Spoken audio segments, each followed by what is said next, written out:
Hi hello friends అందరూ ఎలా ఉన్నారు? నేనైతే చాలా బాగున్నా. ఏంటి ఫ్లఫీగా ఉంది అనుకుంటున్నారా? ఇదొచ్చి మనం ఆవు జున్ను పాలు అంటాం కదా! అది ఇలా పాలు తీసుకొని మనం దాంట్లో ఇలాచీను, బెల్లము అది కుట్టి వేసేసేయండి. ఇలా బెల్లం అనేది కరగాలి. ఒక 5 మినిట్స్ వరకు వదిలేయండి. బెల్లం అనేది కరిగిపోయిన తర్వాత నేను చెప్తాను. అలాగే చేయండి. మనకి ఇలా బాక్సెస్‌లా కేక్స్ లాగా వస్తుంది.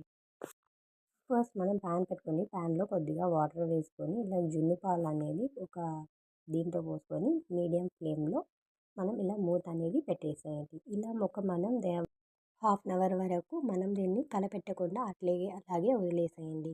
ఇలా వదిలేసిన తర్వాత కొంచెం చూసామంటే ఇలాగ మనం ఫ్లఫీ అనేది స్టార్ట్ అవుతూ ఉంటుందన్నమాట. కానీ దీన్ని మనం ఫుల్గా అనేది కలపెట్టకండి. ఇలా మనం కొంచెం హాఫ్ అన్ అవర్ తర్వాత మనం స్పూన్ ఎత్తుకొని ఇలా పెడితే మనకి స్పూన్లో అతుక్కోకుండా ఉంటుంది. ఇలాగ హాఫ్ అనేది నేను చూపిస్తున్నా, మిగతా హాఫ్ అనేది వెళ్ళిపోయిందనమాట, కట్ అయిపోయింది. దాని తర్వాత ఇలా మనం కేక్స్‌లాగా కట్ చేసుకొని మనం ఇలా ఫ్లఫీగా అనేది మనకి వస్తుంది. కానీ ఇది తినండి చాలా అంటే చాలా బాగుంది. మీరు కూడా ట్రై చేయండి. Please like and subscribe to my channel. Bye.